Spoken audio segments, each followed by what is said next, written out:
I'm JP Tuesday. And I'm Kiki Cannon. As lifelong Disney fans, the work of countless talented Disney creatives have shaped our lives. Now, as the Disney catalog expands, we're taking a journey through film and television to discover if that spark that shaped us as children lives on in adulthood.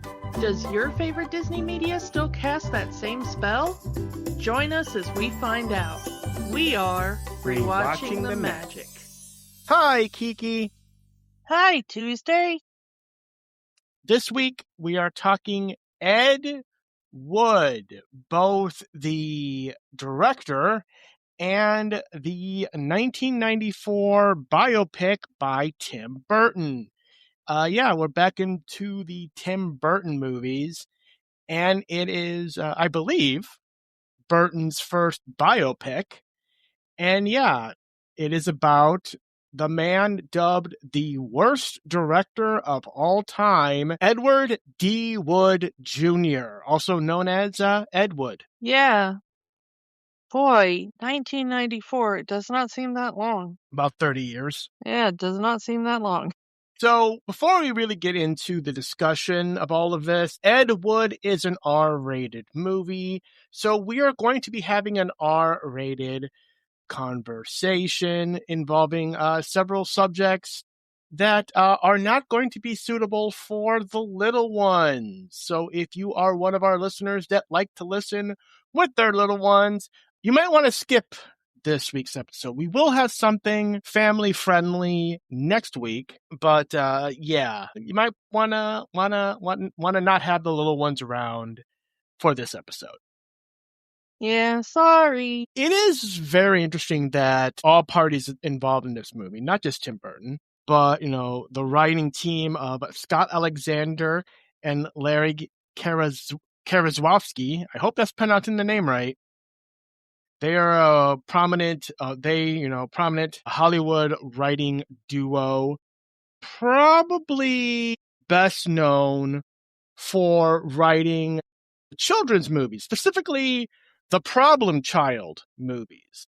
And since they were known for writing kids movies and kids shows and stuff like that, they kind of didn't want that to be their legacy. They wanted to branch out. They wanted to get out and do movies that weren't the kids' movies. And they came up with doing a biopic about Ed Wood. I mean, the movie they did right after this was The People versus Larry Flint. So they were really getting into, we are not going to be writing kids' movies. The interesting thing is with the Problem Child movies is they claimed that they never intended to write a children's movie. That their original script was supposed to be a rather adult-oriented black comedy. And apparently the studio was like, great, we love it, we'll make it. And the studio released like a really insipid kids movie. I think that they probably just never wanted to write anything family friendly. They were always like, no, we're serious, dramatic adult film writers and, all that kind of stuff. And that's probably why they teamed up with Tim Burton, because they wrote Mars Attacks for him as well. Well, I mean, but not that they did, but it was like, they did like rewrites and stuff. So they never got credited, but it's kind of, it's not a big secret that they worked on it. But Ed Wood was their first biopic, I think. And then after that, they were like, oh, we really like doing that. So yeah, they did People versus Larry Flint. They did Man on the Moon, which was so excellent. They did the People versus O.J. Simpson, which was, on the TV one, which I never watched all of, but that got really good reviews. And so, this was not supposed to be a biopic, apparently. This was originally pitched as a documentary about the life of Ed Wood, but along the way, they just decided to just make it into a film rather than a documentary. I think it kind of works better that way. Honestly, as we'll go through it, some of the stuff in this movie where you're like, that's the craziest thing ever. Like, that's the stuff that's more true to life. The stuff that's, like, not really true to life is all kind of boring stuff that you're like, huh, wonder why they changed that. Including, like, the big third act turnaround, which we'll get to. Yeah. While this is a Tim Burton movie, Tim Burton was not the first choice to direct this movie. Michael Lehman, probably best known for directing the movie Heathers, was the first choice, but he chose to direct the movie Airheads instead. I mean, not a bad movie, but not this movie. The movie kind of jumped around to a couple of studios because Tim Burton insisted that this be a black and white movie. And we've talked about this before when we talked about Frankenweenie, how Disney was very apprehensive of doing that because Burton insisted on that being black and white. I think we even talked about this with Young Frankenstein, how Mel Brooks insisted that movie be black and white. Yeah. So yeah, eventually it lands at Disney and they agree. And this is a Touchstone movie, so it is Disney owned from the jump. Touchstone was Disney's subsidy to release their non-family friendly films at the time. So do you think that this movie being in black and white adds to it, or because I think it does, considering just Ed's own personality and just his filmmaking. But I don't know about you. I mean, a lot of Ed's movies are in color. So it's not like you're talking about a director that, like, everything they directed was, in the 20s and 30s, and so everything was black and white. At least over half of his output easily was originally filmed in color footage, and most of the rest of it is best known in a colorized version. Yeah, I'm not gonna lie, I did see Plan 9 from Outer Space colorized in theaters. It was riff tracks, but it counts. Well, I mean, any way you see the films count, I think. I think the only way I've ever seen Bride of the Monster actually is the Mystery Science Theater version. And just in fairness, I did rewatch both Plan 9 and Bride of the Monster before doing this episode. It has been a very, very long time since I've seen Glen or Glenda, because that's the one that's kind of a little more difficult to get hold of. It is on YouTube. I saw that someone had uploaded. It's only an hour. Just to put that out there to the listeners, Glen or Glenda is only an hour, but yeah, someone uploaded it to YouTube. I don't think it's an official upload, but yeah, it's there. Yeah, the interesting thing is that in the film, the producer tells him make sure it comes in at 7 reels. A reel at that time was about 10 minutes long. And if you look up for Glen or Glenda, the running time for the director's cut, the cut that Ed Wood turned in, it is 65 minutes long. So that's 5 minutes short of being a 7-reel film. However, that there is a producer's cut, which that producer guy edited together himself, and that comes in at 71 minutes. It's a 7-reel film. The movie does not go into that, but I love that there's little lines in there like that, like, if you really, really, really know the minutia of Ed Wood's life and work, there are, like, really nitpicky little jokes in there like that. The movie itself, ironically, Ed Wood, the movie, was not a financial success at the box office, which is very funny considering the subject matter. But much like the subject matter, the movie has gained a cult following and is considered one of Burton's best films. Yeah, it only got 2 of the Oscars that it was up for. It was up for a lot of Oscars that year. I remember really rooting for it that year at the Oscars. But it only won 2, and one was for makeup, because the makeup in this movie is really good. I know you wouldn't really think of it because it's a black and white film, but that is a style of makeup that by the 90s and especially by now is a really lost art form. But also there were some minor prosthetics that got applied to Martin Landau for him to look just a little bit more like Bela Lugosi. They did a nose for him, I think, and some ears and some other tiny little things. It wasn't a large change to his face, but it was just minor applications that they did just to change it a little bit. And then, of course, Martin Landau did win the Oscar for his portrayal, which I think was well deserved. Well deserved. If you were curious, the most recent I would think would probably be, in terms of black and white presentations, would be from Marvel, both WandaVision and Werewolf by Night having unique makeup because they were black and white. Just going into the behind the scenes videos that they did, talking about how they had to specifically make certain makeups for Vision so they can film it in black and white and have it look decent. Yeah. So yeah, filming for color and filming for black and white are two different practices. And yeah, this movie deserved that. Mention Martin Landau, legend, as Bela Lugosi, and he does a great job as Bela Lugosi. Johnny Depp himself as Ed Wood. A Tim Burton movie starring Johnny Depp. Pick one.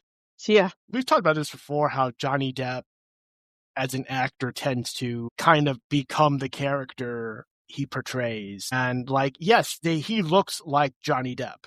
They don't make him look all that different, but it's the body language, it's the voice that he puts on to make himself sound like Ed. It's just, yeah, it's the voice, it's the physical performance that gets him kind of becoming Ed in the film. Yeah, the interesting thing is that Ed Wood was in one or two of his own movies, of course. We mentioned one, Glenn or Glenda.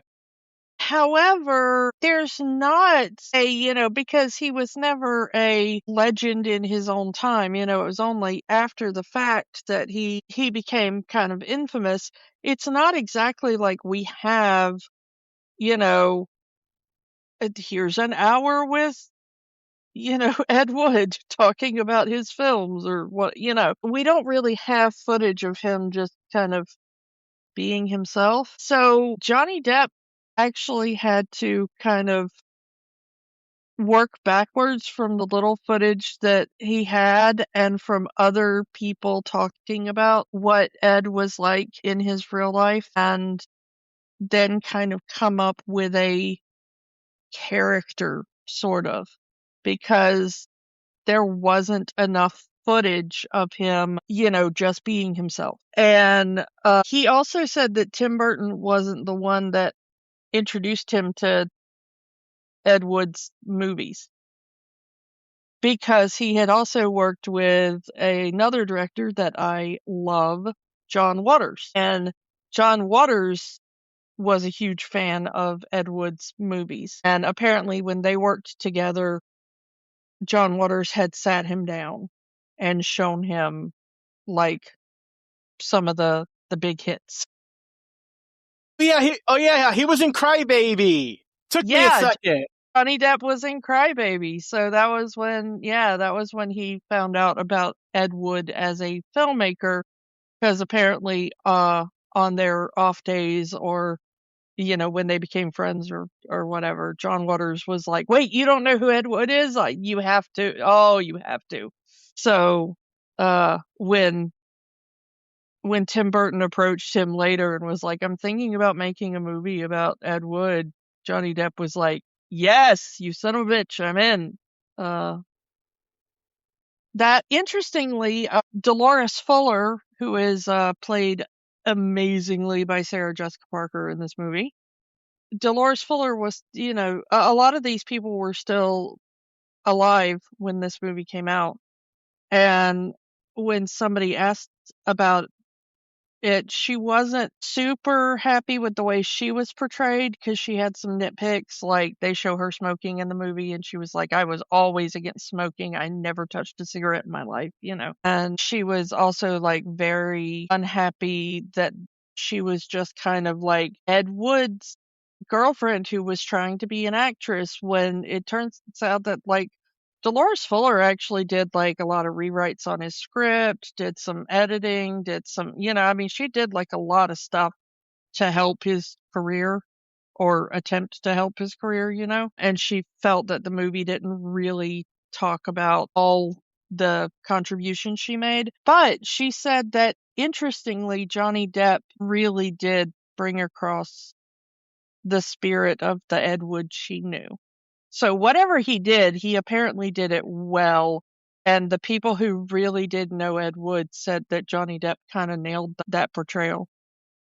The movie portrays Dolores as kind of the villain, almost. Justifiable in some parts because, she's like the best actor that Ed knows, just happens to be his girlfriend. And for her to have her parts taken from her just because this person is a financial backer in the movie, or not as accepting towards Ed's lifestyle. We'll get into it. So she kind of comes off as the villain in the movie, and I can understand if someone would not appreciate that. Well, in a way, it's kind of fair that she did come off that way, because some of that is true to life. Of Ed's initial kind of friend and family group, before he met Bela Lugosi, Dolores Fuller was the only one really who had a pre-existing career of any note. She had been, like, sort of a child star, and she had a, not like a big child star. We're not talking like Shirley Temple or anything, but she had film roles. She had been in the industry. It's probably, I have no idea how they originally got together, but that's probably how her and Ed ended up together, is he probably recognized her for something and was like, hey, you want to go out or something. But, I don't really know how they initially got together. But she was the one person in the group that kind of did have more legitimate experience. And so until Ed became friends with Bela Lugosi, she kind of was the one that knew what was up and knew what was going on and had a good head on her shoulders. And when she broke up with Ed, she was kind of the one person in the group that went on to have a legitimate career afterwards. Mostly as a songwriter. Yeah. And I love that they were like, in the movie, they were like, she wrote hits for Elvis, namely, and then they named 2 songs I'd never heard of. And what's so funny is if you look up on her, like, Wikipedia page or whatever, and you're like, oh, what songs did she write? And it's kind of also a bunch of songs you've never heard of, really. It's the track you skip over on the soundtrack. No offense to Miss Fuller. No offense, but yeah, I mean, I kind of hate to say it, and I'm sure it does seem that she made a good living from being a songwriter, and that she did have a pretty good business head on her shoulders. And I do not want to take away from any of her things, but I mean, you know me, I know a lot of obscure songs from this time period. I don't think I've ever heard of a single one of the songs that are her big hits. I feel kind of bad about it, because I was like, oh wait, I know the company she worked for. I know all the singers she wrote for. I've got to know something she wrote. And then I looked them all up. I'm like, I don't think I've ever heard of one of these songs. But I mean, in all fairness to her, though, of all the people who were not super famous before falling into Ed's orbit and everything, she was the one that kind of left Ed's orbit and made a decent life for herself in show business. So, good for her. One thing about Tim Burton's movies, he will always put his partner in the movie. Helena Bonham Carter, everyone makes the joke. Everyone makes the joke. But before there was Helena Bonham Carter. I mean, I was going to go, now it's Monica Bellucci, since they're together. But before all of that, before Monica Bellucci, before Helena Bonham Carter, there was Lisa Marie. When this movie came out, we did not easily have like Google or IMDb or something at hand. And for years, I thought this was Lisa Marie Presley, just under a different name. It is not. Never make the mistake I did. This is a different Lisa Marie. Lisa Marie was a model and actress that, she was with Tim Burton at the time, and she was in a lot of Burton's films from this point going forward, all the way to the Planet of the Apes remake, which is where he met Helena Bonham Carter. Oopsie. Nobody said Tim Burton was Saint. Yeah. However, I will give it to Lisa Marie that she absolutely slays this part. As Vampira. As Mila Nurmi. They never actually use Mila's real name in this. They always call her Vampira in this Ed solely refers to her as Vampira, even when she is out of the Vampira costume. Yeah. You do see her out of her Vampira makeup at several points and just being herself. But now Mila Nurmi is kind of a hero of mine. And if you've ever watched a horror host in your entire life, if you've ever been into, especially Elvira, who just, no shade to Cassandra, but she just stole that shtick outright. There's a whole story behind that, and we'll get into that. Yeah.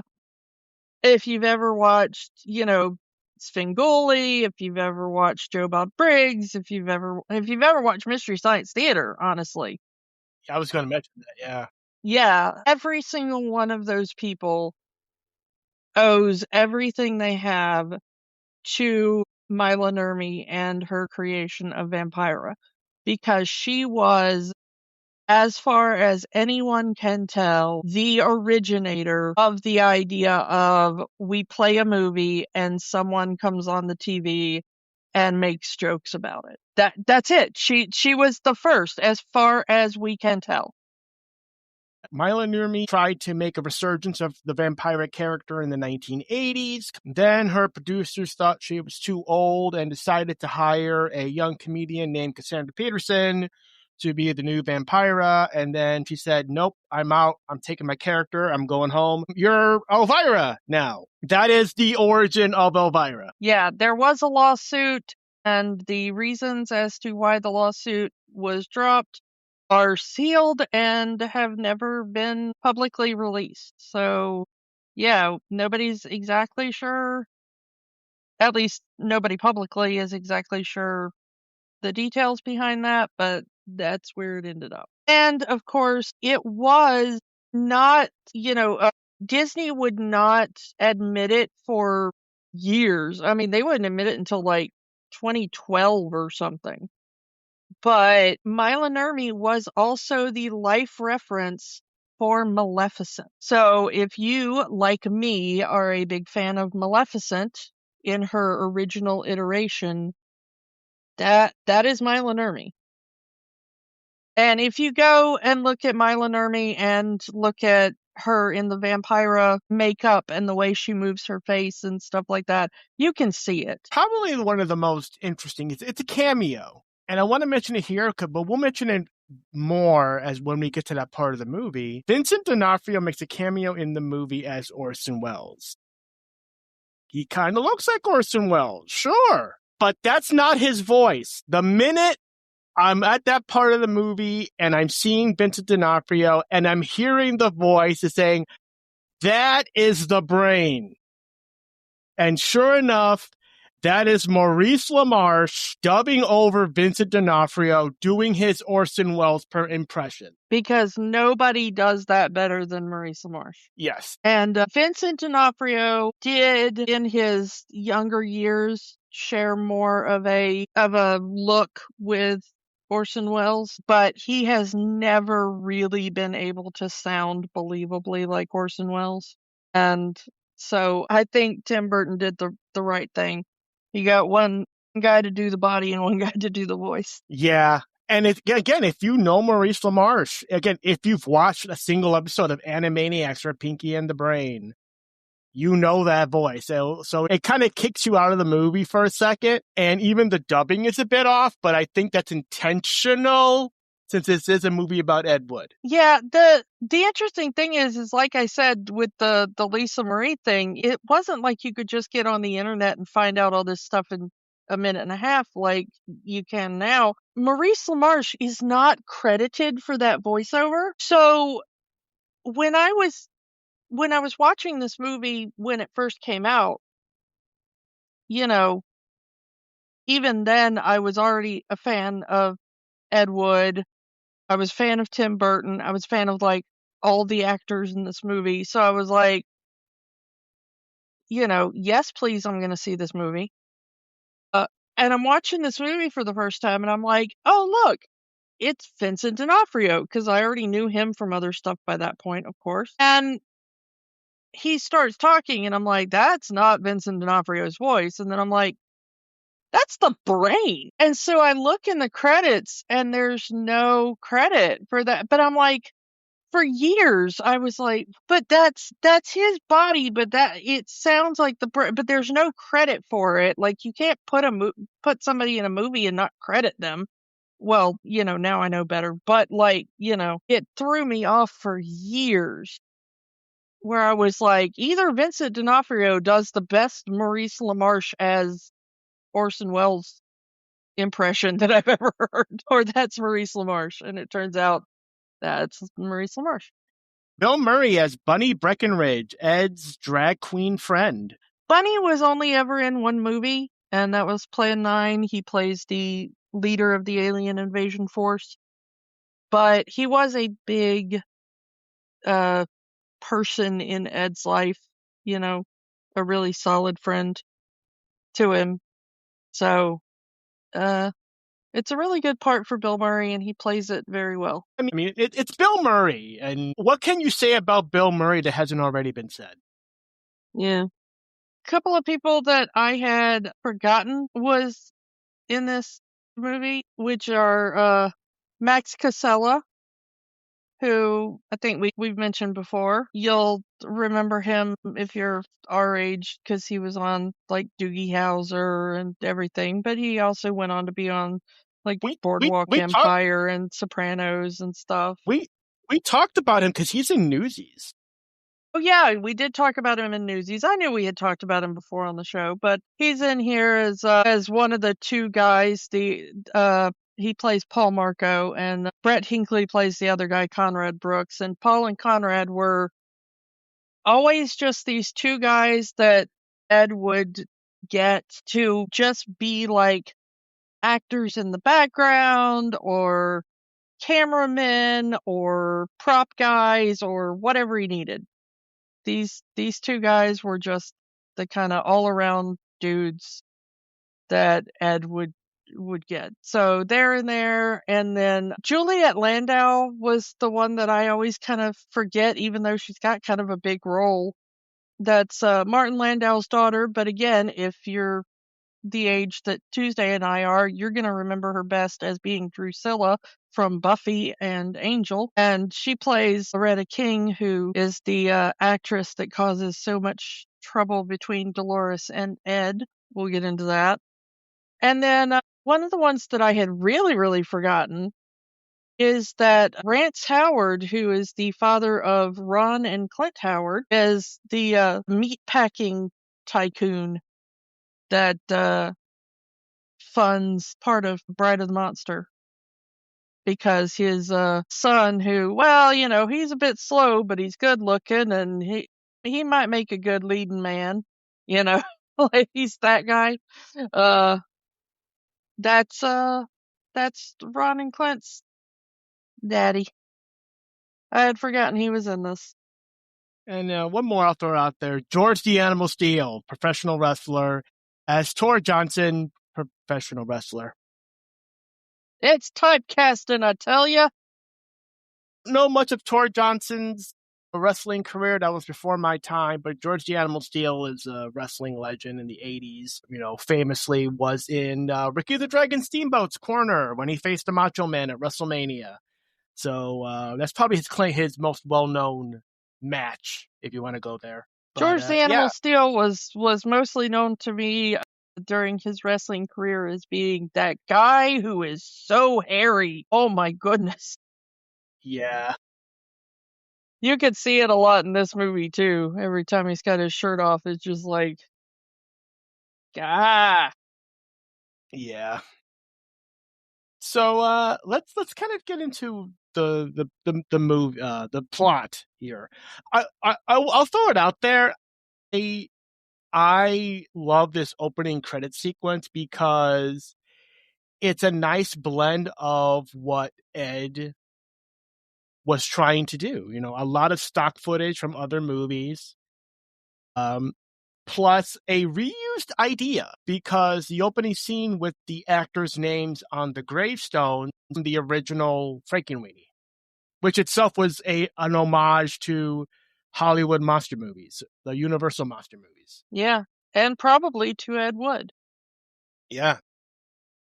The thing I like about the opening credits, and I was thinking about it when I was watching it again, is this was probably what Ed Wood's opening credits would have looked like if Ed Wood had known any or had any talent himself as a stop motion animator. Yeah. Which Tim Burton does. We've talked about his background before. And, so Tim Burton is able to do what Ed Wood probably saw in his mind, in his vision, but just did not have the budget or the, personal skill to do. Yeah, because we go from that stock footage of the octopus in the water to a stop motion tentacle to the stop motion spaceships flying by. And yeah, it's really good. Had Ed had, or even if he had access to a little bit more money in terms of a budget, he probably could have pulled this off, even in the 1950s. But it's B movie magic. This opening credit sequence. It's a B level horror film on a Hollywood budget. And I love that opening sequence, especially the not only stop motion but miniatures. The use of miniatures in the opening title sequence of Beetlejuice is kind of done again here with that final shot of the Hollywood Hills in that intro sequence. Yeah. But Ed, he wants to tell stories. He has this stage play he wants to do that is just panned by critics. He wants to make movies. He wants to be a storyteller. He has these great ideas, or he thinks they're great ideas. He wants to tell these stories, but the only studio that'll hire him just make crap by their own words. We don't make art, we make crap. Yeah, and interestingly, it starts out with him. I think my favorite part of the opening is when you're being introduced to him. You see the play that he wrote. And it is, he did write that play, and it was very, very unsuccessful. So, it was called The Casual Company. They got it right. And that was based on his service in World War II. So he wanted to tell something about his own life story. And they kind of allude to that in the film. You kind of get that because he does talk about having served and stuff, but they don't really make it like a big thing in the movie. I love that it doesn't necessarily have to be his story that he tells. He just wants to tell any story, and his brain is constantly firing so much that he goes and he looks. He's got the friend that works in the editing department, and the guy says, "Hey, come in and look at all this new stock footage we just got in." And Ed is looking at all this stock footage, and he sees the octopus underwater and all these buffalo running and, explosions and random shots of military troops and stuff like that. And he says, "I bet you I could make a picture just out of this stock footage. There's an explosion somewhere and we don't know where, but it's scaring all the buffalo. And then they send in the military to find out and everything." And the guy's like, "Well, you forgot the octopus." He's like, "No, I'm saving that for my big third act climax." And I just love that about his character, that's like the way his brain works. Like, I don't care what you give me, I will turn it into something. Turning, chicken crap into chicken salad. Yeah. And it's a nice, experiment. Here's a bunch of stock footage. Turn this into a story, and Ed Wood could do it. It's not going to be the greatest story ever, but it's going to be something creative and something that you were not expecting. Mm-hmm. And there is something to be said for that. And, I've had people ask me before why I like watching bad movies. Because there are some people that can stand watching bad movies, and some people that are just like, this is a waste of time. And I always have to explain to people that there are two different types of bad movies. Okay? And Ed Wood and the producer who hires him are the two extremes of bad movies. And one I like and one I cannot stand to watch. Okay? Ed Wood is the type of bad filmmaker that I can get behind and even be a fan of. Okay? Ed Wood made bad movies. Like, objectively, they're not great. They are not competently made. They're nonsensical. They're bad from a craft level. But Ed Wood approached them desperately wanting to make a good movie. He was passionate about them. He wanted to convey something to the audience. He was just limited by, budget, time, possibly his own level of talent. There were limitations there. Okay? The producer that he goes to see is the other end of the bad movie spectrum, which I would put somebody like modernly Michael Bay or like Uwe Boll or somebody into that category. I need a movie. I need it to be about blank subject. I need it to be this minutes long, and I need it by this release date and for this amount of money. I don't care if it's good, if it's bad. I don't care who it has in it. I don't care if the plot makes sense. I don't care if the effects are good or bad. I don't care. It's literally just a lack of, I have to put something out because I've gotten this amount of tax credit, or this is a tie-in with that, or this is the big thing right now, or whatever, It's literally just an attempt at a cash grab. And this is a cash grab, according to the producer. Christine Jorgensen was in the news at the time, becoming the first publicly known trans woman. And that was American trans woman, yeah. Yeah, and that story was big, so they wanted to cash in on it. Let's make a movie about someone who changes their sex. No script, no stars, but I got a poster that says I changed my sex on it. That's the movie I want to make. I've already made the poster, and I want you to make the movie that fits the poster. Yeah, he didn't even have the rights to her life story yet, and Variety got a hold of the fact that somebody wanted to make the movie, And then Christine Jorgensen was like, there's actually interest in this. Let me ask for more money.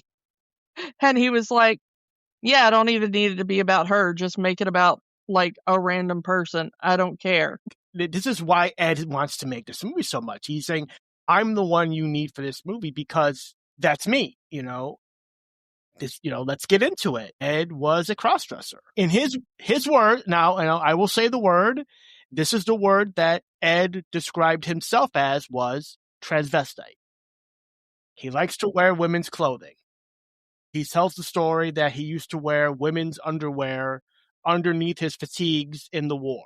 And throughout the movie, whenever he gets like anxiety attacks, panic attacks, what have you, he retreats into his closet and grabs women's clothing and puts it on. We actually see him kind of scratching it like a kid would do a security blanket.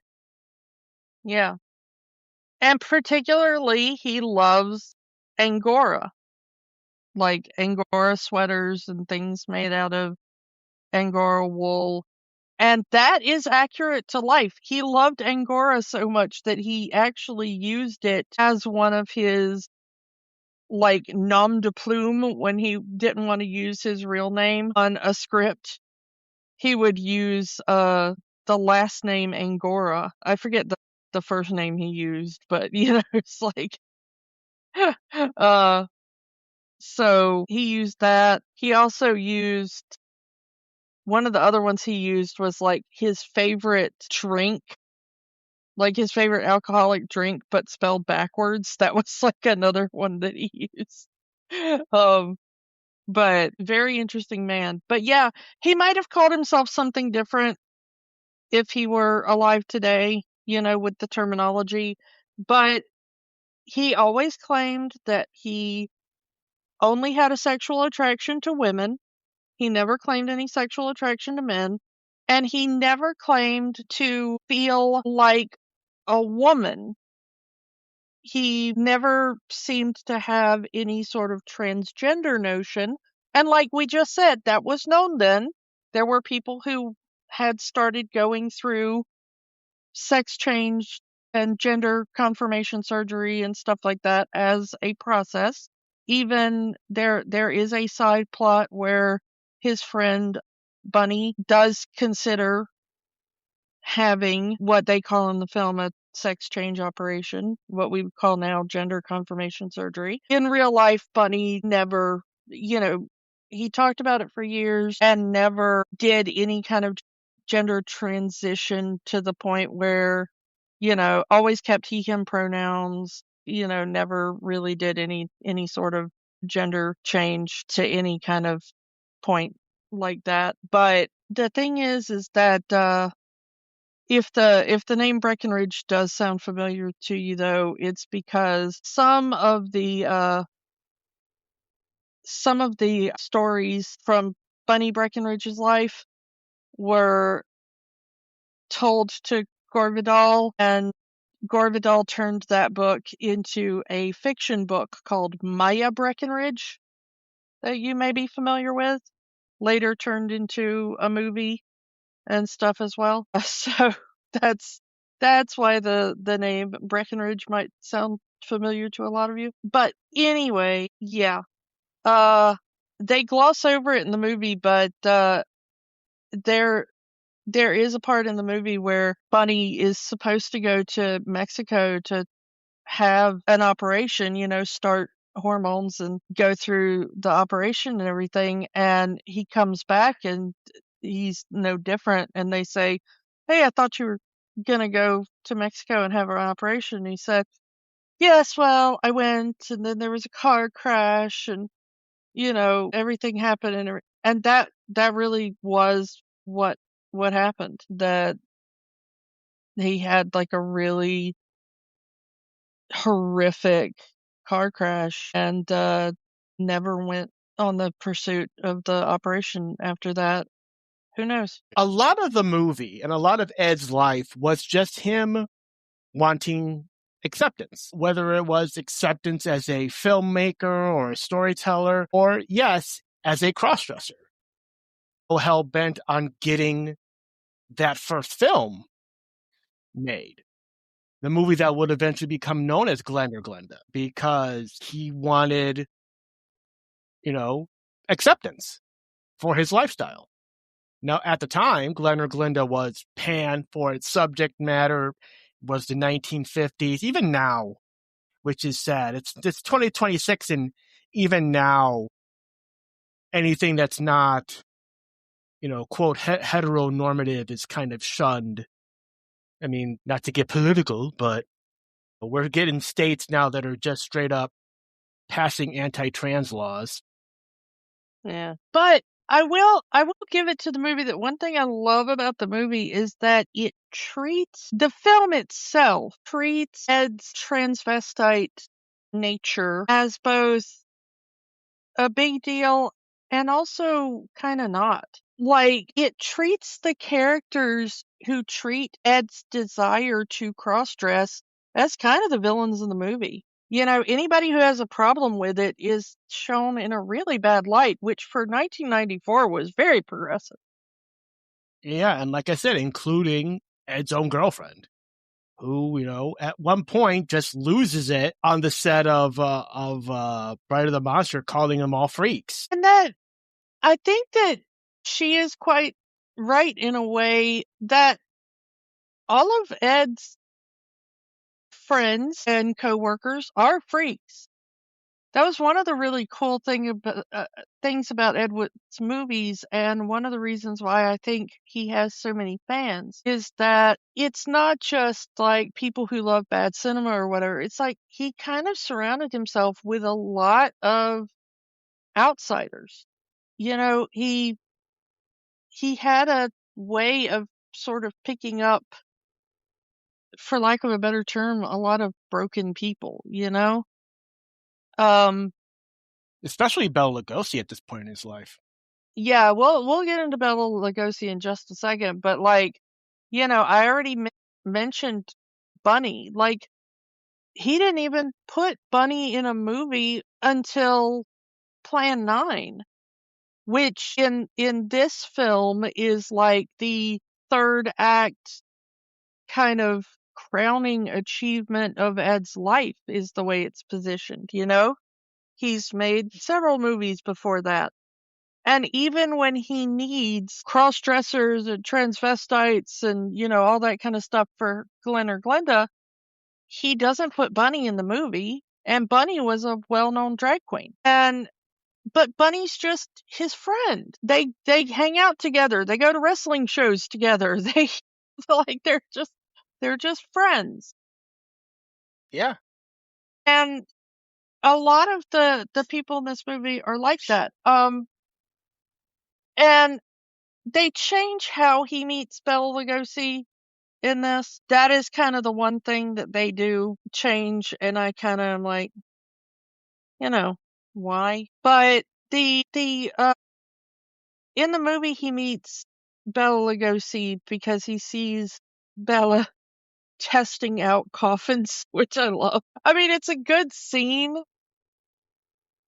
but it's not the way it really happened, There is a period in his life that they do kind of gloss over a little bit, where there was a wife that he had, and it was between the time he broke up with Dolores Fuller and the time that he got together with Kathy, as they show in the movie. So she is actually in Plan 9 from Outer Space, but they did not portray her in this film. She plays one of the airplane stewardesses that appear in there. The thing is that when I said that Dolores Fuller may have been kind of rightfully in some ways portrayed as a villain, it is because if you were to ask her, like, what brought about their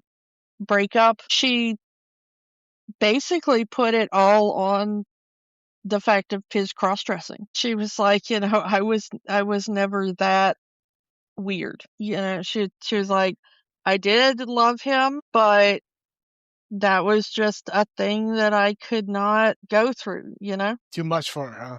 Yeah. And but getting back to the Bela Lugosi thing, they come up with this like really funny scene where Ed's just walking down the street and he looks in a window and he sees Bella lying in a casket and discovers that Bella's just like, no, I'm trying out caskets for when I die because I'm expecting to be dead before long, and and he gives Bella a ride home because he doesn't think a big star like Bela Lugosi should be taking the bus, and which is a cute little story. It didn't really happen that way. Apparently, Ed was at one point living with a guy named Alex Gordon, who weirdly created American International Pictures, which, if you are a fan of bad cinema, is a name that immediately perked your ears up because boy, did they make a lot of low budget crap. And if you're the type of person that watches, Mystery Science Theater and stuff like that, yeah, that that that company put out a lot of stuff that yeah. So, it's the type of company that like did a lot of Roger Corman movies, did a lot of, it's like wasn't exactly the height of cinema is what I'm saying. So that guy knew Bela Lugosi because, I think Bela Lugosi may have done a picture for them at one point as his career was, sliding downwards, and ended up introducing Bella and Ed at one point. And there's long been some debate about whether or not the relationship between the two of them was exploitative or not. There are people in Bela Lugosi's family who say that Ed Wood used him and what was left of his fame to, produce things like Glen or Glenda and Bride of the Monster and even Plan 9 after his death. But it seems that people who were, Bela Lugosi was kind of estranged from a lot of his family during that time because of his addiction problems. And the people who were kind of in the social and business circle of Ed Wood at the time, most of them said that it was a very caring relationship and that it is much more like it was portrayed in this film. That Ed was, someone who had been a really big fan of Bella's movies in his childhood. And once he met Bella, he became friends with Bella. He wanted to, make sure he continued to get work so that he could afford to pay his rent and so that people would continue to remember him and so that he would have something to live for, because Bela Lugosi went through an intense amount of depression. He was in a lot of chronic pain by that point, got addicted to morphine, got addicted to a few other things along the way. And apparently Ed Wood was there once Bella decided to get clean as well. And a lot of people credit him. Yeah, which is portrayed in the movie. Yeah. The attempt. I mean, I don't know how much of that was factual, that, his insurance ran out and they had to let him go, which sounds realistic to me. I mean, yeah. But, I mean, he did not have a good final, few years of life. Let's just put it that way. Despite this not having the Disney name attached to it, they do their best to avoid showing drug use on screen. Like we see the needle holes in Bella's arm, but we see the needle, the syringe, but we never see him inject himself. We see Bella go behind a curtain and then he sniffs really hard.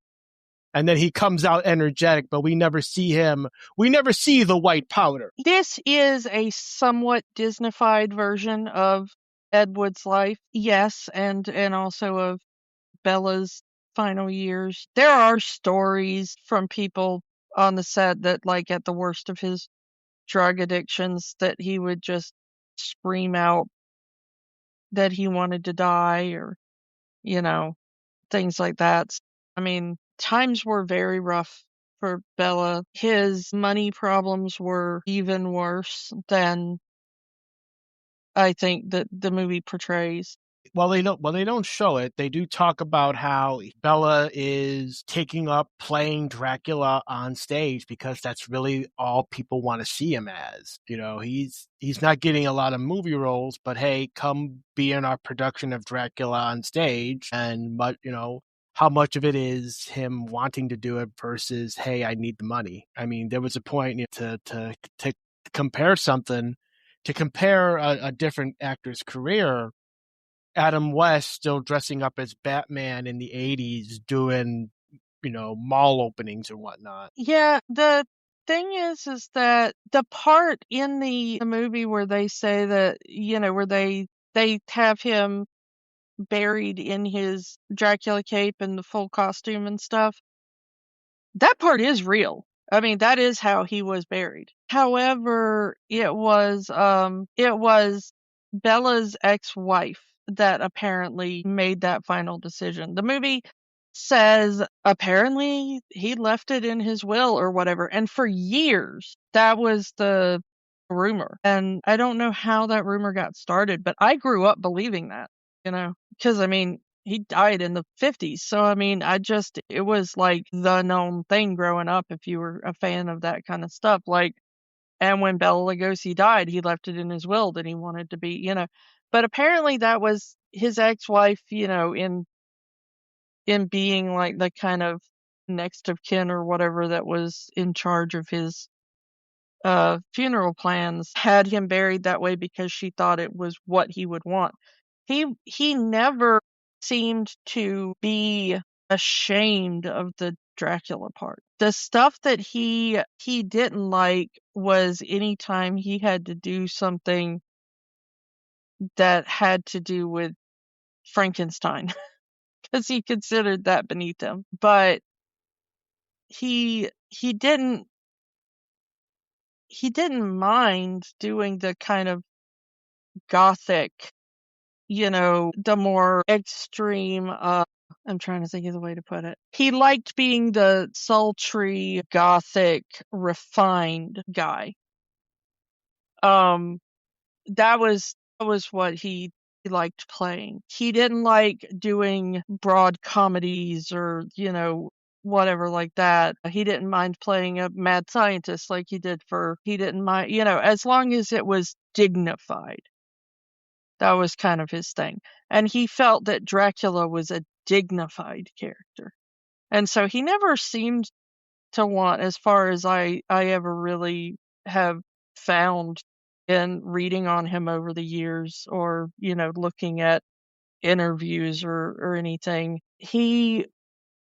as far as I'm aware, he didn't have any ill will towards Karloff, as he kind of does in the movie. He did, but I think by that point it had gone down. I think he and Karloff had kind of made up, but there was kind of famously ill will between them in the early years. And I think that if there was any ill will left by the time he would have been hanging out with Ed Wood, it was either gone or it would have been like very tongue-in-cheek playful. But they kind of famously did not get along towards the height of their fame. But I think they kind of just took that grain of truth and stretched it a bit for this movie. But yeah, like I said, some of Lugosi's family do wonder if Ed Wood had exploited him. The people, this movie certainly seems to think that it was a very loving friendship of Ed Wood trying to do his best for Bella in his final years. I'm sure that the truth lies maybe not somewhere in the middle, maybe not as, Disneyfied as the film would have you believe, but probably less exploitative than some people in the family might have believed. But yeah, I think that one of the good things about the film, like I said, is that it really does celebrate the fact that all of these weirdos and broken people and people that the general world has pushed aside were able to get together and make something memorable. Maybe it's not good, but it's memorable and they all seem to have some kind of fun making it to some point, Yeah. I mean, we both know about that. Two friends coming together and make a podcast. We're just doing it for fun. Yeah. And our circle of friends in general, our friends within the comedy music world, may not get the adulation that they probably deserve, but they're having fun getting together. I mean, as we are recording this, we're just past MarsCon, which they all get together and blast over the weekend. They may not be making bank or anything close to bank, but they're getting together and they're having fun. As one of the people said on stage at one point, you guys are getting paid. The thing is, what's so funny is you had said that you don't know much about Tor Johnson's life as a wrestler. I don't know anything about Tor Johnson's life as a wrestler, honestly. I only know him as an actor. And that's because of Ed Wood. I mean, I wouldn't know anything about Tor Johnson at all if not for Ed Wood, which is kind of fascinating because the wrestling world does not remember Tor Johnson. It's not like he's in the WWE Hall of Fame or anything. The wrestling world does not celebrate Tor Johnson. You know who celebrates Tor Johnson? People who like obscure movies. I mean, they'll know. I mean, we're talking about wrestlers of this era. You're talking about Nature Boy Buddy Rogers, and that's probably it. But people who like a certain kind of movie will go around quoting "Time for Go to Bed" all the time, which is, Tor Johnson from a Ed Wood movie,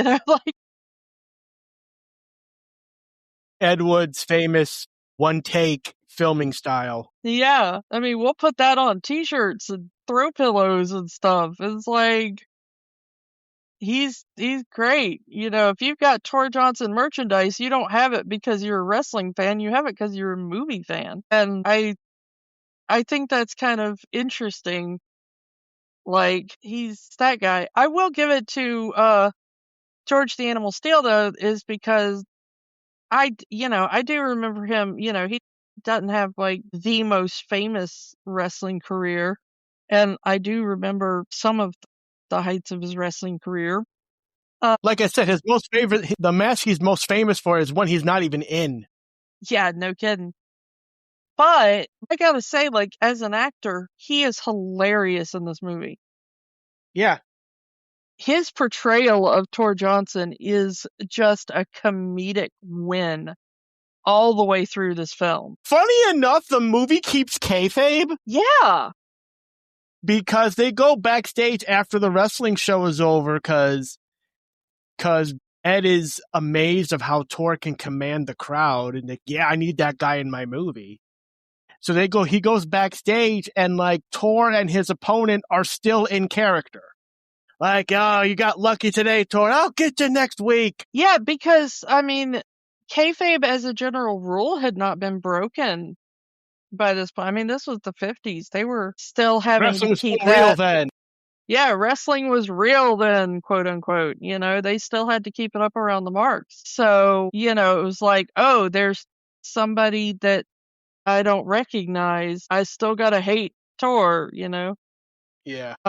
And I love that Ed just doesn't even care. It's not like he doesn't even clock that the other guy is in the room. He's so focused in on Tor and getting Tor into his movie, and I mean, from my perspective on Ed, it's like he sees this guy that can command a room without saying a word and said, how can I transfer that into a film? And he did his damnedest to make that happen. Yeah, and I love the way that he kind of does things on the fly. You were talking about his famous, one take method. There's this scene where they're filming Bride of the Monster, and Tor can't see because of the contacts. It comes up a lot of times. They give him contacts to make him look more ghoulish. It causes Tor not to be able to see as he's playing Lobo. So when he goes to walk through one of the doors, he smacks into the set, and the whole set rocks back and forth, which is a kind of infamous part of the film. And they're like, you want to shoot that again, Eddie? Because seems like Tor had some trouble getting through that doorway. Ed, without missing a beat, just goes, no. I mean, if you think about it, realistically, that is a problem that Lobo would have. I just love how the whole thing gets set up, because he has Glenn or Glenda done. It's about to premiere. He's trying to get another job at another studio trying to sell a film. He doesn't have a script. He has nothing. And he just rattled it off from the top of his head. Dolores Fuller in Bride of the Atom. Atomic Age picture. I like it. I knew you would. I'll read a podcast, I'll say it. Ed's ability to bullshit his way into these situations needs to be studied. And the interesting thing is that he does list off, Bride of the Atom is just one of the movies that he says, like, I've got ideas for movies. And he lists off, like, the Vampire's Tomb and The Wife of the Ghoul or The Ghoul Goes West is the one.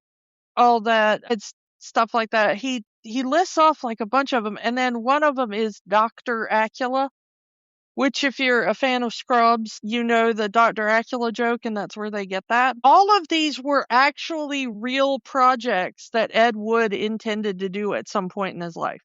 Everything he mentions in that scene where he's just rattling off like the dumbest names for movies that you have ever heard, those were all real projects that were in Ed Wood's diaries of like stuff he planned to do if he could ever get the funding. He either had scripts for them or treatments for them, or wrote down little snippets in his diary that, like, oh, and I had a movie idea today. It's, the name is this, and it would be vaguely about, whatever. So yeah, all of that stuff is 100% absolutely real. And it is the list of the most whacked out shit you have ever heard. But that was Ed Wood, Yeah. I mean, and I do like how each act is centered around one of these films. Like, Act 1 is Glenn or Glenda. Act 2 is Bride of the Monster. And Act 3 is Plan 9. Yeah, and arguably those are his three most famous films. And again, these are years apart, but movie magic, And, before I forget, and we do have to throw it out there, because someone is going to say something if we don't mention it. Yes, the characters of Glenn and Glenda in the Chucky series is a direct reference to Ed Wood. Yeah, Glenda, which started out as one character and is now currently two in the Chucky series, because the Chucky series is the craziest shit you have ever seen in your entire life. And I am saying this as someone who has on my wall right now, and am currently staring at them, you ready for this lineup? Okay. I have a portrait of a Universal Picture Dracula poster. Okay. A portrait of Bela Lugosi in Bride of the Monster, produced and directed by Edward D. Wood Jr. And next to that is a family portrait of Chucky, Tiffany, and Glenn/Glenda from Seed of Chucky. So when we talk about these movies, I'm coming at it from that kind of fandom. With there's probably some Nightmare Before Christmas merch. That's actually the bedroom slippers I'm currently wearing. They have Zero the dog on them. That's not a joke. Yeah, so I've got my Ed Wood, my Bela Lugosi, my Chucky, and my Tim Burton all going at the same time. So yeah, but yeah, I love how they took his three most famous movies and made them the 3-act structure of this film. It's really great. Especially since they do kind of show, if you're going to make the emotional core of this movie his friendship with Bela Lugosi, which they do, those 3 movies are also a good way to do that, because that is sort of the arc as well. Because everybody thinks of like Ed used Bella for Plan 9 or whatever because it's his most famous movie. And of the 3, it's certainly his most watchable movie.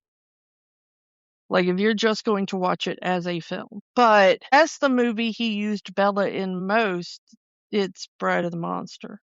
But I do love that this movie was the first time I ever had answered why a minor character in Plan 9 acts like she wants to rip the head off of the main character, because it doesn't make any sense in the movie.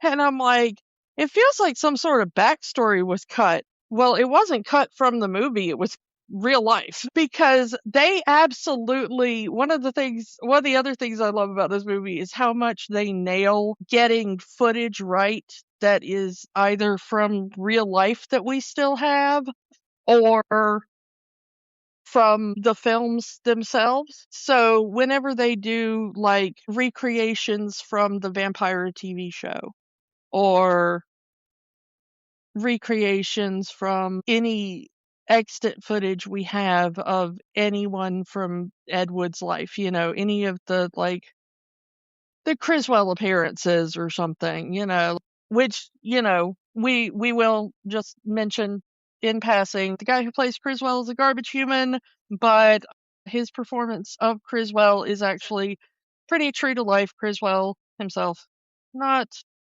a garbage person. By his own admission, Criswell was a great bullshitter. Yeah, but he was not a terrible person. Yeah, Criswell went back and forth on whether or not he was a bullshitter. He started out kind of telling people that he had the gift, but he made the problem that all these kind of psychics do, that he had the issue of predicting things that he would be alive to see sometimes, I mean, we're just out of an actual psychic lawsuit. A psychic who does stuff on TikTok just had to pay out $10 million for getting stuff wrong. Yeah, I mean, mostly because she claimed that a particular person was going to be revealed as killer and ruined that person's life. So, don't do that, maybe. If you're going to say somebody's a killer, you better come with, actual evidence. I have the confidence and people will believe it because they have the confidence. You can say whatever you want. As long as you have the confidence, they will believe you. Yeah. And they put that in the movie. The interesting thing is that at one point, he was the personal psychic to Mae West, who we've, mentioned on the show before. He said later in life that he never claimed he was a real psychic. Apparently, Mila Nurmi said that she absolutely believed that he had real psychic powers. That somebody else who was like a family friend or whatever said that Criswell once told them that he had the gift when he was younger, but that as soon as he started taking money for it, the gift left him. And that he thought that was his punishment for, turning it into a bit. So whether or not he ever believed he was psychic is kind of left up to the sands of time. We don't have anything coming straight from him anymore. Nobody's found any like letters or anything where he specifically said like, I fully believe that I have the gift or whatever. But like one time he told Mae West she was going to be the first woman president of the United States and stuff like that. He claimed that like sometime in the 70s or whatever there would be like cannibalism everywhere and the world would have devolved into like, nonsensical apocalyptic hellscape or something. It's like, I don't know. He claimed like a bunch of stuff, and I don't think a single thing he ever claimed ever came true. But he was a fascinating guy, and the way that they filmed that really famous intro to Plan 9 about, all of us are interested in the future because that is where we will spend the rest of our lives, and future events like this will affect us all in the future. Like, it's just such badly written dialogue. Which makes sense that they would do a similar intro to the movie itself. With Crimwell saying, "Are you ready to witness the true story of Edward D. Ward Jr.?" Yeah, it's a good opening, and they do, when they film it again, they really nail it spot on. When they do Bill Murray sitting there bored, playing Bunny, playing the alien and everything. And I got to give you the one thing that is like the perfect, like you could put it frame for frame with the original film and it looks exactly alike, is Lisa Marie and George the Animal Steel as Vampira and Tor Johnson in their like resurrected ghoul selves for Plan 9. Like especially Lisa Marie, like she hits that walk, the rigid body position, the way her fingers are splayed, the exact like way her face is done, like all of that is the exact vampire pose and movement throughout that movie. And I was like, perfect. And I could see it being a credit to footage to get it right, and Burton would have to study that footage to match it. Like, no, yeah. I want to match this as accurately as possible. The only thing that kind of annoys me is that they did not really match. They matched so much to do the footage, the pull the string footage and the big monologue from Bride of the Monster, Home, I Have No Home,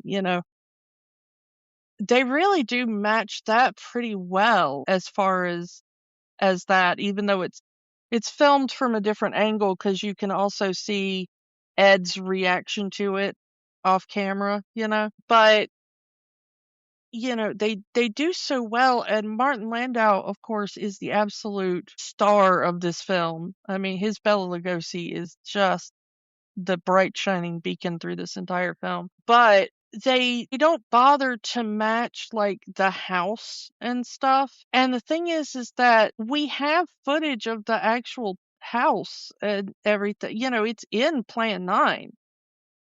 That bit with him sniffing the flower and everything, that is like Bella's final footage that got reused. Like all that really is in Plan 9.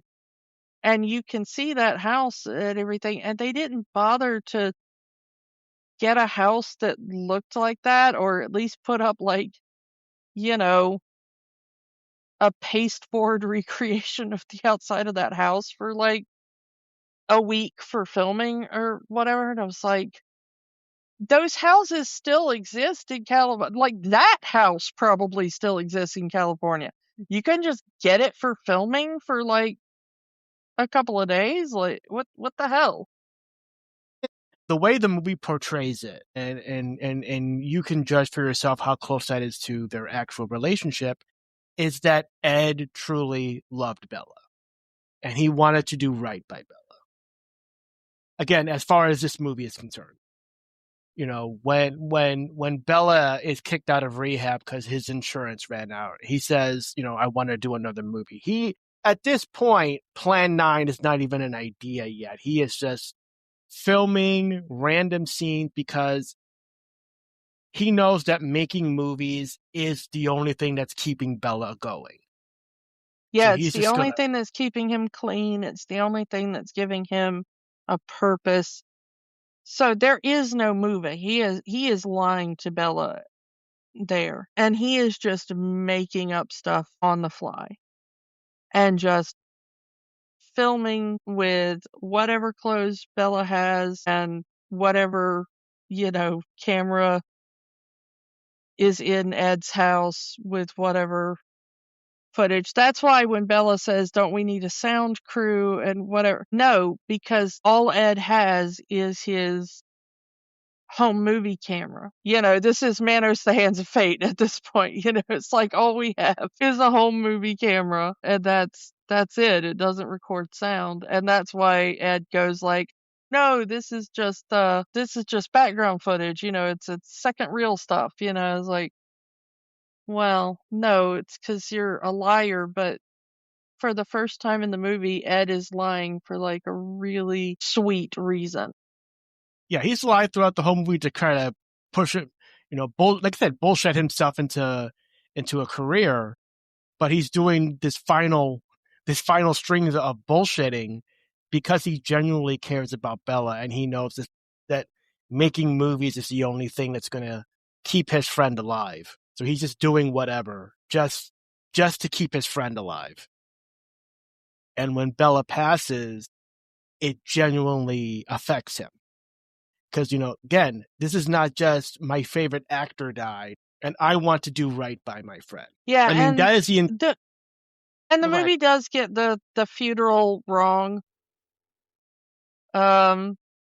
They make it look like the only people who were at Bella's funeral were the people working on the film. But no, of course, Bella's family was there. There were other people there, but Ed Wood was there. He was one of the pallbearers. So it wasn't like, it was kind of half true, but it kind of makes it look like Ed Wood was the only person in Bella's life at the time. And Ed had to make all the arrangements, and the only people who remembered him were Ed and his, small little cadre of actors or whatever. Like, no, that wasn't it. I mean, had more people in his life, and there were more, but it's also true that Ed was a big part of Bella's life when he passed. A big part of Plan 9 was Ed trying to pay tribute to his friend. Bela Lugosi back from the dead, as he says in the movie. Yeah, because somebody asked him, like, isn't this kind of ghoulish to, have somebody, you've got a body double coming in, this chiropractor that... Simply because he has a passing resemblance to Bela Lugosi. And only for part of his face. Like, oh, well, his nose and his ears kind of look like Bella, and we have to make sure that his bottom half of his face is constantly covered, which is so funny to watch in the movie. If you've ever seen the real movie, the fact that, like, this one character just kind of constantly wanders around with his face covered the entire time. It's like watching a bad kung fu movie, or I can't believe I'm making this reference, or an episode of Power Rangers, where the very obvious Japanese stuntman has to cover his face so the American actor can lift up and so you don't know the difference. Yeah, but that, they asked Ed, like, isn't this ghoulish to do this, to have, like, somebody stand in for Bella and pretend it's him? And he's like, actually, Bella would have loved this, Bela Lugosi rising from the grave, just like Dracula. And to be honest, I kind of agree with Ed. I think Bela Lugosi probably would have loved that, as long as it kept the legend and legacy of Bela Lugosi alive, he probably would have been okay with it, as long as it seemed dignified and, refined. Yeah. Dev, I do kind of want to mention something, because right in the middle of filming Plan 9, they showed the meeting between Ed Wood and his absolute hero, Orson Welles. Yeah, I wanted to get to this. This did not happen. Yeah, totally made up. According to all parties involved, according to everyone who knew both guys, Ed Wood And Orson Welles never had any kind of formal interaction. But in this, they just, run into each other in a bar and they commiserate over the fact that, like, oh, doesn't it suck that, like, studios and producers want to take your vision and twist it and re-edit your work and, all that kind of stuff. But we're real auteurs and we should have all the creative control and, all that kind of stuff. Tell me more about this, Mr. Burton. Yeah. Gee, I wonder why you're making a movie for Disney, the company that fired you because you decided to make a tribute to a monster movie when you were young. Go back to our Frankenweenie episode. We go into that. Yeah. Throughout the movie, Ed is constantly talking about how he feels behind in life because, Orson Welles was only, like 27 years old or something like that when he did Citizen Kane and everything. Okay, that is a very modern take. That is not a 1954 take or whatever, whenever this movie is supposed to be taking place. All right, let me go on a tiny film history rant here. Citizen Kane may now be considered like the greatest movie ever made, and blah, blah, blah, blah, blah, blah. Okay, whatever. I've got my own opinions on that. Citizen Kane was groundbreaking in a lot of ways. I'm not taking anything away from, like, the, technical or what Orson Welles was trying to do or say with Citizen Kane, all right? But here's the thing. Citizen Kane, when it came out in 1941, was not a huge success. There were some people that liked it, but most of its money came through after the fact. It was seen as kind of like a long, overblown, windbaggy kind of movie. William Randolph Hearst, who it was basically a movie about, it was a movie directly attacking him. It was like he really took to, like, making sure that movie got savaged. Hedda Hopper, who was one of the biggest columnists of the time, was kind of working for Hearst, was working for Hearst Rivals and ended up writing, like, one of the biggest, most harshest reviews that kind of got, sent out everywhere. One of the other biggest film columnists who did work for Hearst wrote horribly about the movie because there was a character in the movie that was very thinly veiled her and she hated her portrayal in it, So while it wasn't like universally hated when it came out, there were people who liked it at the time, but it wasn't like immediately like, oh, this is the greatest film ever made, So is it possible that Ed Wood saw this movie and was immediately like, yes, this is the greatest achievement in film ever? Yes, it is possible that Ed Wood was just one of those people. Okay? But it would probably be more like, oh, Mr. Welles, I really loved Mercury Theater on the radio when I was growing up or something, or I really liked, whatever. War of the Worlds? Yeah, I mean, yeah, that would have been, like, probably a more believable thing for somebody in, I'm not saying that Orson Welles was not known, but it feels so modern take to have Ed Wood in the early 50s be like, well, Orson Welles is the director of the greatest film ever made, and we all just agree on that, because no, we did not all just agree on that.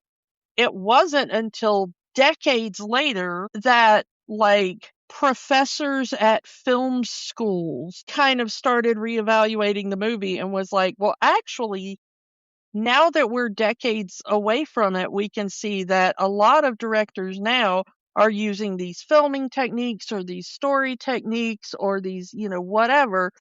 And we can trace them back to the first time it was ever used was Orson Welles and Citizen Kane. And that's why it is now considered like the greatest movie ever made, was because it pioneered a lot of things. People don't generally look, we talked about this when we talked about The Abyss and stuff. People don't generally look at the very first time a thing comes out and does something and go like, this is the greatest thing ever. You might go, ooh, ah, and then it bombs. And then like Ed Wood as a film, as a biopic, we consider it a good movie now.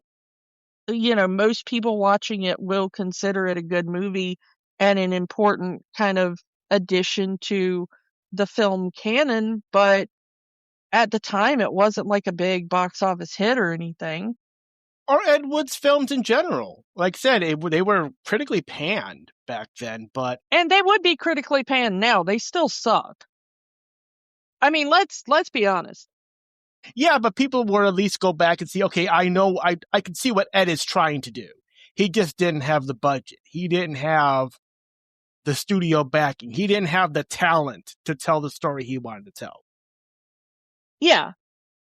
I mean, even now, Glenn or Glenda is kind of seen as a pioneer in LGBTQ movies. Yeah, and it's a worthy movie to watch for what it was trying to do. I mean, he was genuinely trying to tell his own personal story. And in that movie, Glenn/Glenda does get an ending that Ed did himself not get from the character that he was trying to get that ending from. I mean, the movie ends with the main character coming out as a transvestite or a transsexual or whatever you would, I think that character in there really is transgender and wants gender confirmation surgery and goes in there. It's been so long since I've seen the movie, so I may be misremembering. But, they even do the scene for this film, Johnny Depp and Sarah Jessica Parker, in character, where, he says, like, I don't know if you can stay with me, maybe with a little understanding we can make this work or whatever. And she stands up and takes off her Angora sweater and hands it to him, and that's their, like, yeah. And Ed and Dolores did not get that ending. Dolores just could not get over that as a part of their relationship. She thought it was too weird and too outside the confines of society or whatever. Whereas Kathy, the next girlfriend that they portray, at least, wasn't the next one that he had, because there was an entire marriage between those two relationships. They try to go over it by him trying to hook up with Vampira, but that doesn't go over well. Yeah, but he starts dating Kathy, and he decides to be upfront with her, like, on one of their first dates. He's like, hey, I would not tell a girl this. I've never told a girl this so early, but I really like you, and I don't want it to be a problem later. And I like to wear women's clothing. And she goes, so you don't like sex with women? He's like, no, I love sex with women. I really, really like sex with women. And she's like, oh, okay, that's fine then. One of the reasons, at least in the movie, that Vampira rejects Ed is like, I thought you were gay.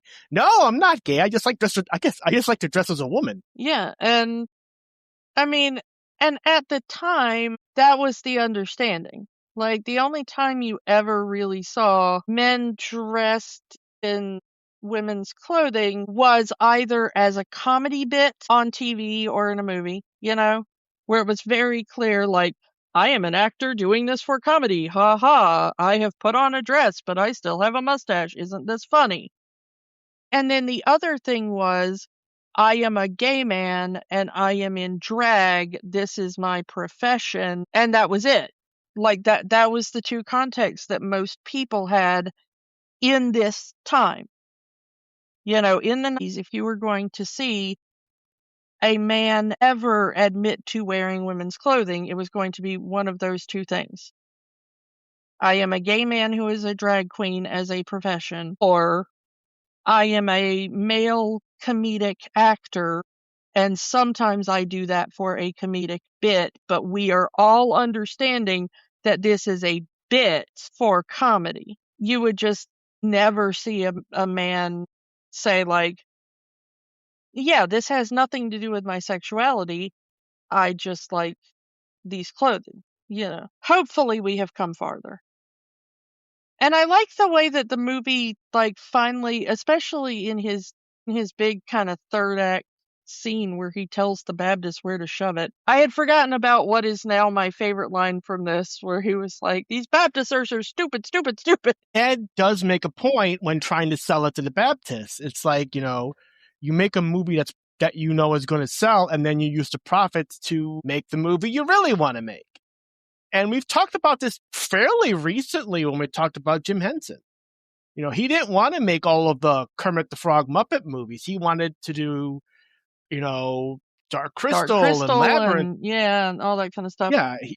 Yeah, but he knew that, well, Kermit sells, so I'll make this movie with Kermit and friends and then use the profits to make the movie I really want to make.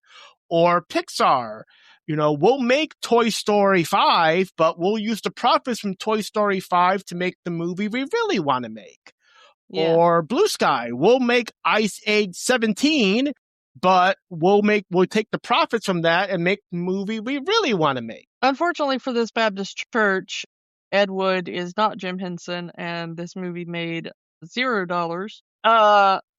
But this actually is, like I said, every time they do the craziest thing you've ever seen, that's the true story. Yeah, no, that's the true story, is that Plan 9 was funded by a church group, at least partially. And he did talk, when Bunny says, how do you get all of your friends to go through baptism just to fund a crappy horror movie? Yeah, that's also what happened. And the church that funded it, they weirdly, that pastor did go on to, like, produce a lot of movies. So yeah, he was correct though in that that's what you should do. The only problem is it is a gamble. If the movie doesn't work out, it doesn't really work. But the thing is that bit where, like, oh, it's called Grave Robbers from Outer Space, and they're like, we'll fund it. And then they start going like, now grave robbing, that seems a little sacrilegious to us. It's like, well, you knew that's what it was called then when you start, and they're like, well, yeah, and we've decided to bring in our choir director to play the lead. He's like, we've already got a lead actor. So it's like, they're like, well, isn't this like a group project? And he's like, no, you give me the check, I make the movie, you shut up about it. I mean, got a point, but it's also how much of this the auteur should have final say in their project was Tim Burton speaking through Ed Wood in this movie. Yeah, but the thing is like, he's not wrong to a point. Like, if you come to me and you say, like, I want to make a movie called Grave Robbers from Outer Space, and I want you to fund that, then the onus is on me to go, I don't want to have my name attached to something called Grave Robbers from Outer Space. Is there another title we can do? And then we can negotiate. It's not on me to go like, great, I'll give you the money. And then after I've given you the money and you start making the movie, go like, okay, now I didn't mention this before, but I'm not comfortable having my name on. You see what I'm saying? Yeah. Like, if they wanted to make all these changes, that's the negotiating part up front. You're free to do that before you ever give anybody one thin dime. Okay, fine. That's how the business works.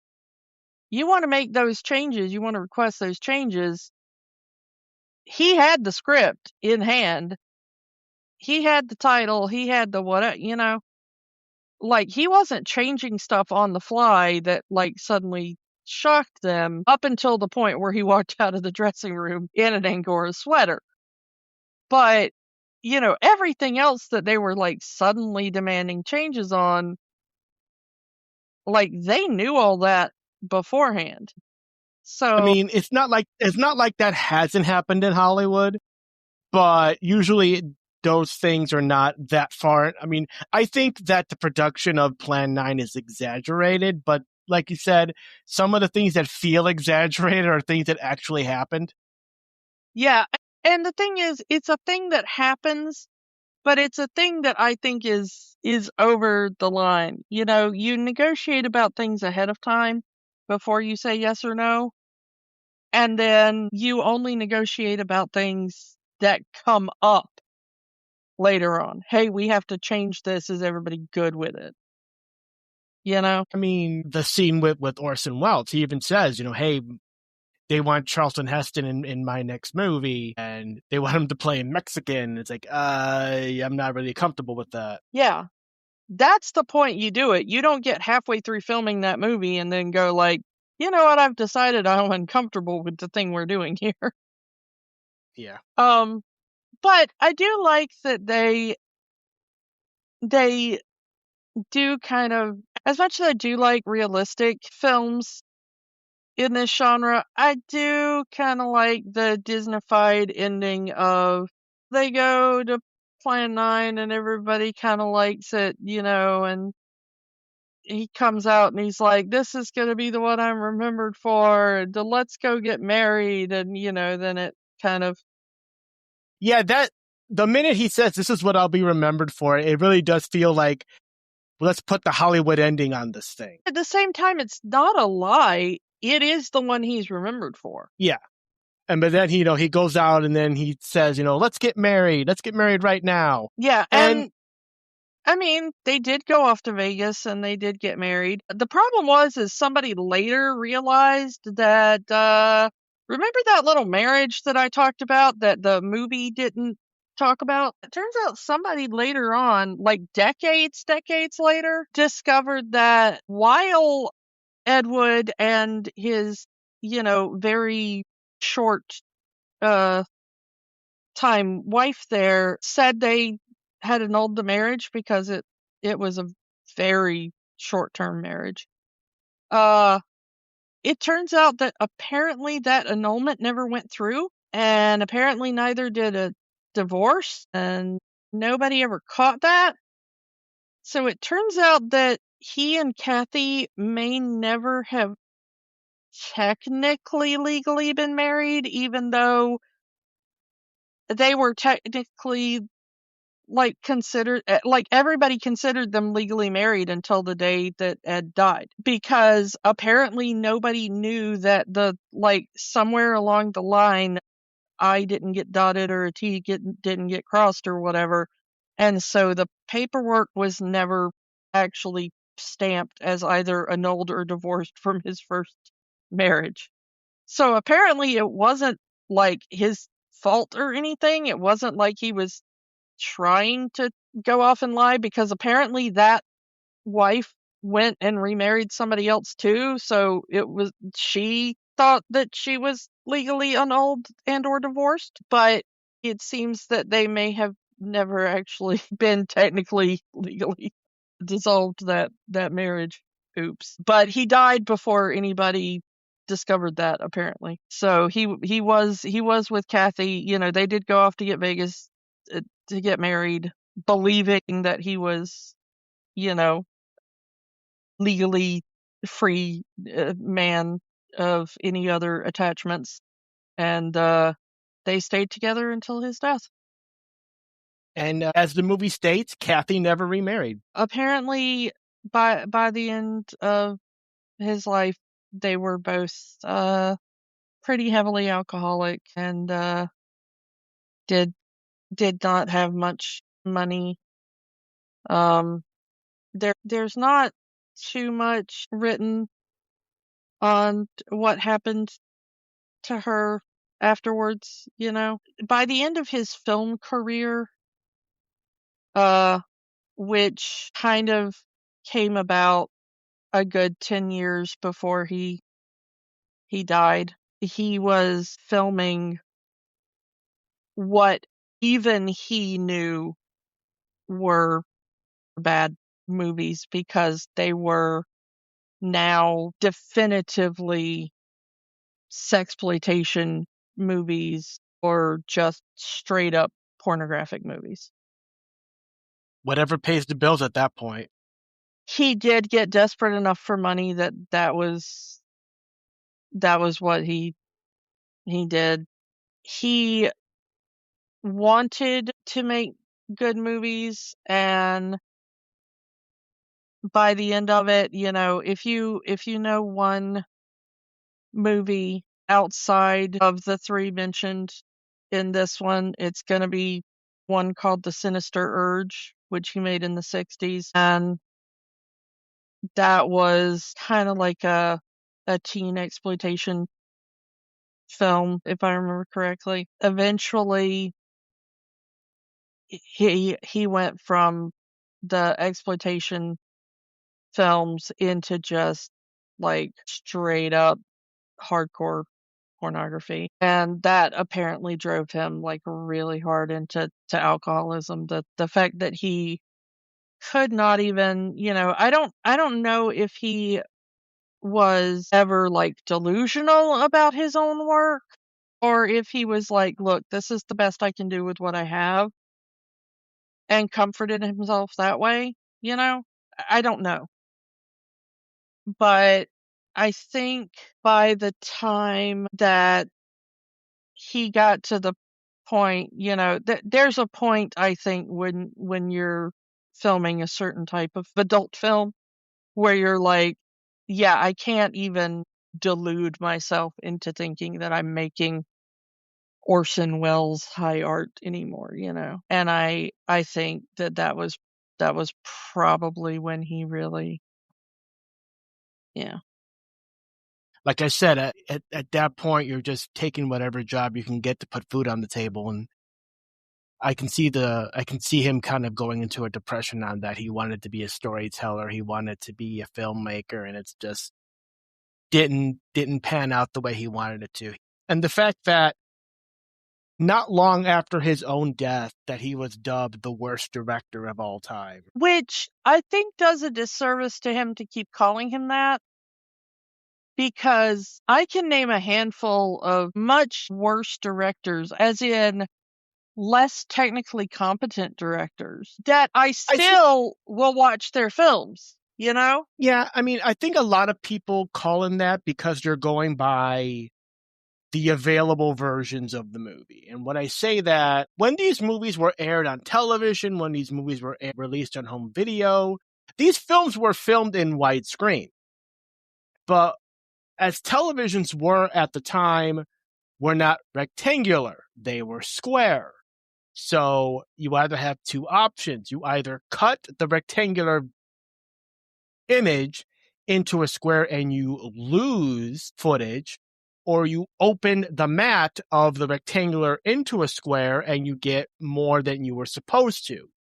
That is what happened to Ed's movies, in that those movies, when aired on television and released on home video, were the open mat versions, meaning that you were seeing parts of the movie you were never meant to see. You will see characters with a script on their lap, which was never meant to be seen because, say what you will about Ed, he at least knew how to frame a shot. Or you'll see a boom mic in the shot that was not there in the widescreen version, et cetera, et cetera.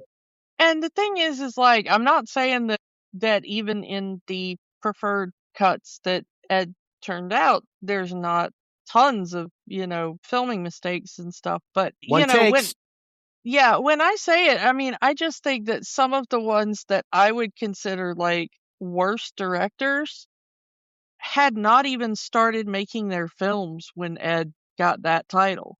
It's like, so, and I would much rather sit through an Ed Wood film than like a Burt I. Gordon picture. It's like, which would have been like a contemporary of Ed Wood, and there's just some things where it's like, at least Ed Wood had some flair that some of the other people just have boredom, you know? So I think probably whoever made that statement, one, was not aware of the depth and breadth of bad film available, and two, made that statement too early for some of the true masters of the bad film genre to have really shown up and made their mark yet, you know? So, you know, I mean, Birdemic hadn't come out when Ed Wood was named the worst director of all time. The Room had not come out when Ed Wood was named the worst director of all time. You name-dropped Manos earlier in the podcast. Yeah, Manos had not been found yet. Manos had premiered once in a theater in El Paso, Texas, and then had been thought lost to time. And then TV's Frank would later discover it in a box of, like, random film. So, yeah, that, I mean, like, to call Ed Wood the worst director of all time is to show how little knowledge of bad movie I think you had, you know?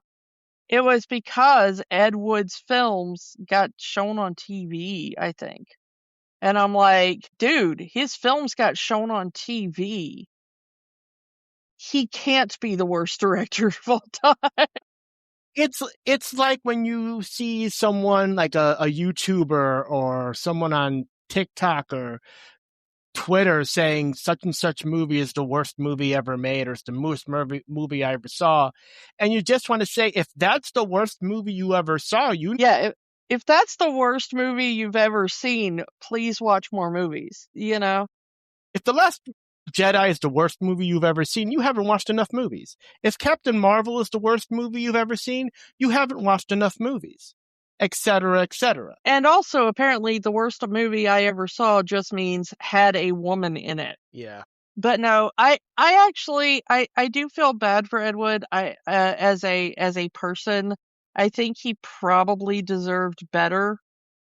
It would be interesting to go to the part of the multiverse where Ed Wood had a little bit of money, or maybe got to go to film school, or, you know, Yeah. like, you know, maybe some director took him under his wing and was like, all right, you know, you're going to be my first AD for a while, and you're going to learn the ropes, kid, and we'll see what we make out of you, you know? Which kind of, you know, to go back to it, is kind of what was with Tim Burton.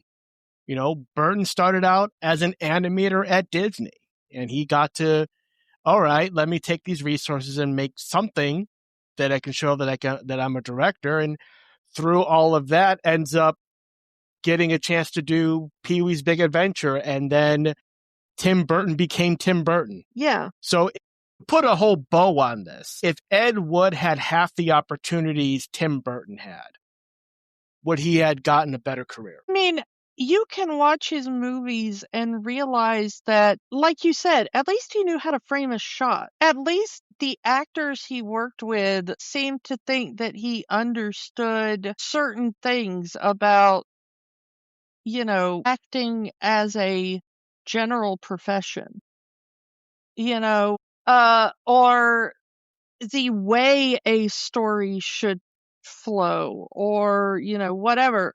I think that if he had the ability to have more trained actors, a better editor, better camera people, and just simply more money/time to film more than like one take, that was perfect. All right, let's move on. Because his one take style wasn't because he only thought one take, you know, it's because that's all the time he had. You know, we've got this set for one day. We've got to film, you know, 12 scenes on it. We're doing it, you know? Like they say in the movie, I want this movie done in 4 days. You have 4 days to make a movie. You don't have the luxury of take two. Yeah. But I will say this. I will watch 1,000 Ed Wood movies over any AI slop they put up. Preach. The people who are putting up the AI movie, oh, this is better than Hollywood.